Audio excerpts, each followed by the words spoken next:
नमस्कार, मैं हूँ अमरनाथ। आप देख रहे हैं प्रेमदी ब्लॉग। दोस्तों, इस वक्त मैं उत्तर प्रदेश प्रतापगढ़ के ककरहिया ग्राम सभा में मौजूद हूँ और यहाँ पे एक घटना हुई है। दरअसल ये जो है घटना, यहाँ पे एक व्यक्ति हैं, उनकी जो है निर्मम हत्या कर दी गई। जिसके 2 बच्चे हैं और उनकी ये पत्नी में मेरे साथ में, मेरे बाजू में आपको दिख रहा होगा कि ये खड़ी हैं। दरअसल इनकी जो है, ये पेंटर थे और यहाँ पे पेंटिंग का काम करते थे। ऐसा बताया जा रहा है कि कुछ पैसे का लेन-देन है, इसी की वजह से उनकी निर्मम हत्या कर दी गई जो है, ये काफ़ी दुखद है।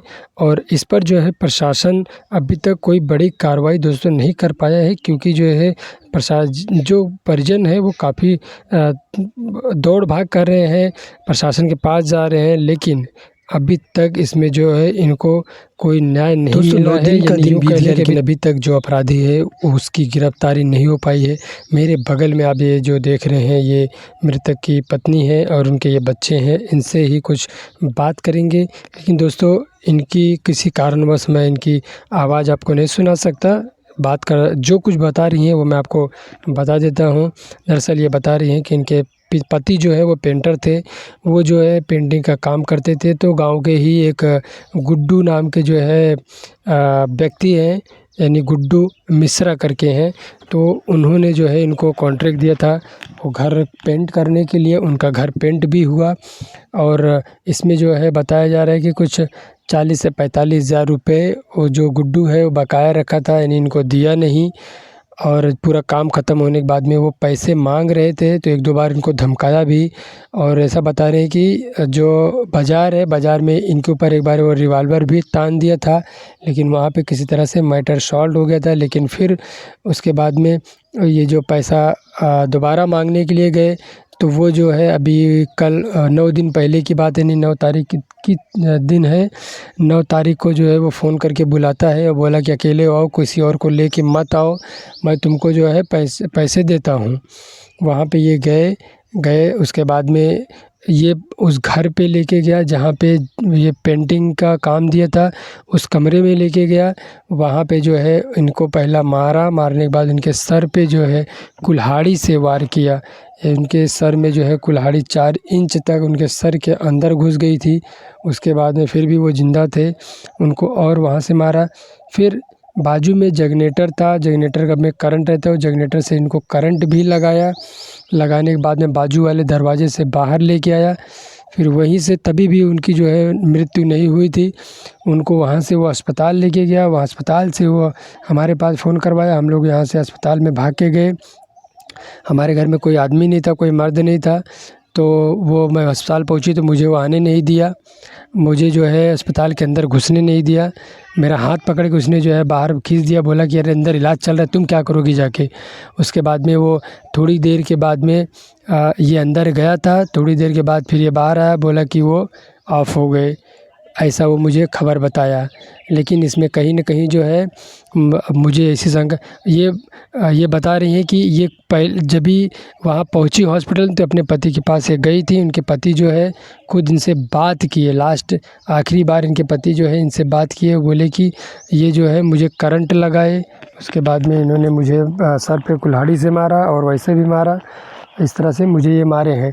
तो आप सोच सकते हैं कि जो इंसान अगर बोल रहा है इतना लगने के बावजूद भी, तो वो जो है ऐसे तो नहीं मरा होगा। कहीं न कहीं जो है इसमें हॉस्पिटल में पहुँचने के बाद में उनके साथ कुछ हुआ, तभी जाके उनकी जान निकली। लेकिन ये जाँच का विषय है और प्रशासन को इस पर जाँच भी करना चाहिए। और ये जो है प्रशासन अभी तक जो है सोया हुआ है, प्रशासन अभी तक इस पे कोई कार्रवाई नहीं कर रहा है। ये उनके बगल की जो है एक चाची हैं, ये भी बता रही हैं जो है कि, यानी यूँ कह लें कि इनकी जो है जेठान है, तो ये भी बता रही हैं कि भैया वो गए थे वहाँ पे, सुबह-सुबह उनको अकेले में फ़ोन करके बुलाया कि वो हम लोग को बताया जो है कि वो फ़ोन कर रहे हैं। तो ये बोली जो है कि मैं चलती हूँ या फिर इनको लेके जाओ साथ में, लेकिन वो बोल रहा था कि जो है अकेले आओ। इसलिए जो है वो बोले कि मैं जाता हूँ, जाके फिर आता हूँ, देखो क्या कहता है वो, सुन के आ जाता हूँ। इतना कह के गए, लेकिन हमें क्या पता था कि वो यहाँ पे पहुँचने के बाद में वहाँ पे वो इस तरह से कांड कर देगा।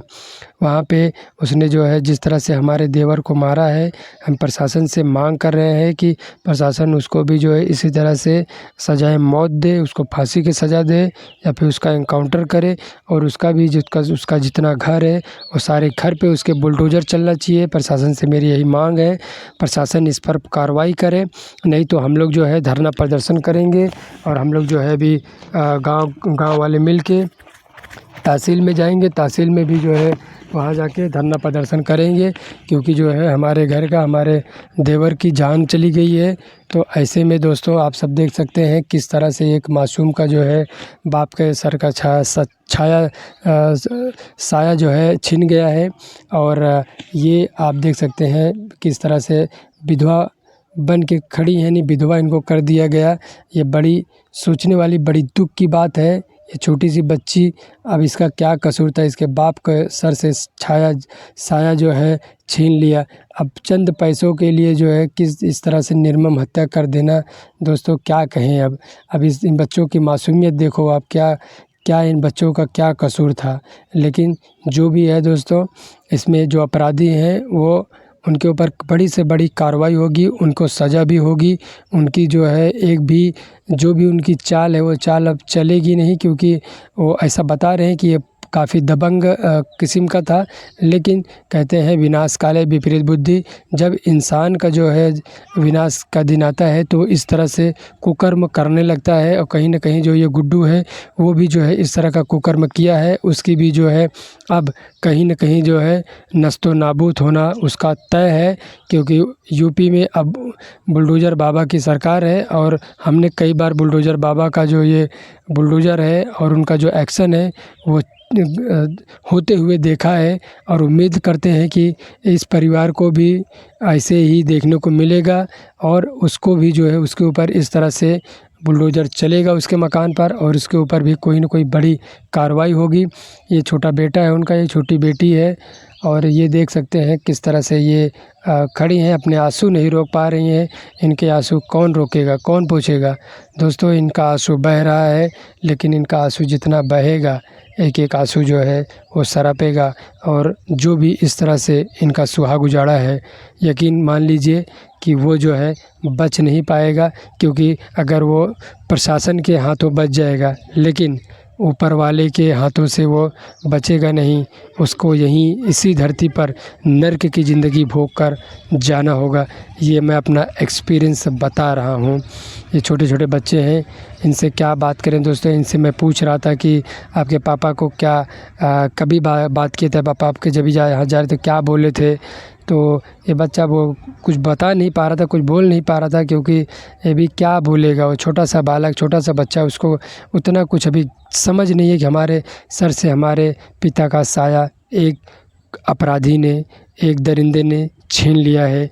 अब इस बेटी का कौन परवरिश करेगा, कौन इनका देखभाल करेगा।